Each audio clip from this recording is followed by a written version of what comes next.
నమస్తే friends, Europe నుంచి వచ్చాక ఇండియాలో నా ఫస్ట్ వీడియో ఇది. మొన్న అహ్మదాబాద్ టు లండన్ వెళ్ళే ఫ్లైట్ కూలిపోయిందని చాలా మంది చాలా బాధపడ్డారు. నేను చాలా బాధపడ్డాను. ఎందుకంటే ఫ్లైట్ స్టార్ట్ అయ్యే ముందు ఒక ఫ్యామిలీ, ముగ్గురు చిన్న పిల్లలను ఒక అంకుల్ ఆంటీ వాళ్ళ పిల్లలు అనమాట, వాళ్ళతో సెల్ఫీ పెట్టిన వీడియో ఆ ఫోటో చూస్తే నాకు చాలా బాధ అనిపించింది. గుండెలు మండిపోయి అసలు గుండెలు పిండేసినట్టు అయిపోయింది. ఎందుకంటే సేమ్ నేను రిటర్న్ షార్జా నుంచి హైదరాబాద్ శంషాబాద్ ఎయిర్పోర్ట్కి వచ్చినప్పుడు అక్కడ ఫ్లైట్లో ఎయిర్ అరేబియాలోని, అది ఎయిర్ ఇండియా, నాది ఎయిర్ అరేబియాలో నా పక్కన హస్బెండ్, ఆ పక్క సీట్లలోనే డిసిఈఎఫ్ సీట్లో నా ఆంటీను ఇద్దరు పిల్లలు, వాళ్ళని చూడగానే నాకు అదే సిచ్యువేషన్ గుర్తొచ్చింది.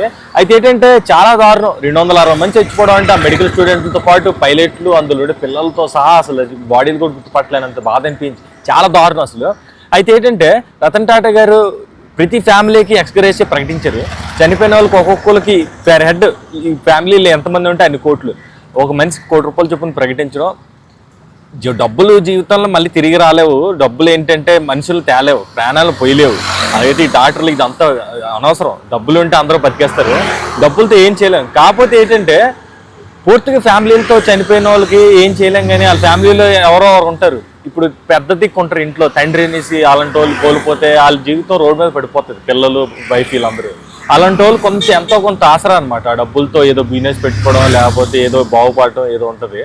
సో ఆ విధంగా నాకు కొంచెం హాయిగా అనిపిస్తుంది. ఎందుకంటే పూర్తిగా ఏ ఆధారం లేకపోతే చాలా కుటుంబాలు రోడ్డు మీద పడిపోతాయి. 250 మంది ప్రాణాలంటే అందులో చాలా కుటుంబాలు ఉంటాయి, చాలా మంది రోడ్డును పడిపోతారు. సో చాలా బాధ అనిపించింది. అర్జెంటుగా ఈ విషయం తెలియచేయాలని, ఎందుకంటే నేను చాలా ఫ్లైట్లు ఎక్కుతుంటాను, దిగుతుంటే చాలాసార్లు తిరిగాను, ఇండియాలో తిరిగాను, అబ్రాడ్ వెళ్ళాను. సో చెప్పలేము అనమాట. చాలా ఎయిర్పోర్ట్లు కూడా చాలా సాంకేతికంగా చాలా చెక్ చేసి అన్ని రిపోర్ట్లు తీసుకొని అన్ని దీనిగా పగడ్బందీగా స్టార్ట్ చేస్తారు. బట్ కొన్నిసార్లు అన్ఫార్చునేట్లీ చెప్పలేం, వెదర్ సపోర్ట్ చేయదు. కొన్నిసార్లు కాకులు గద్దలు దూరిపోతుంటారు, రెక్కలు దూరిపోతే ఇంజిన్లోకి వెళ్ళిపోతే అప్పుడు ఇంకెవరో ఏం చేయలేం అనమాట. డెస్టినీ అంటారు అనమాట, ఎవరో మనం ప్రిడిక్ట్ చేయలేం అనమాట. సో అదనమాట. Thank you so much. Video అందరికి నచ్చినా నచ్చకపోయినా మన ఛానల్ అయితే సబ్స్క్రైబ్ చేసేయండి, ఎందుకంటే చాలా వీడియోస్ వస్తాయి.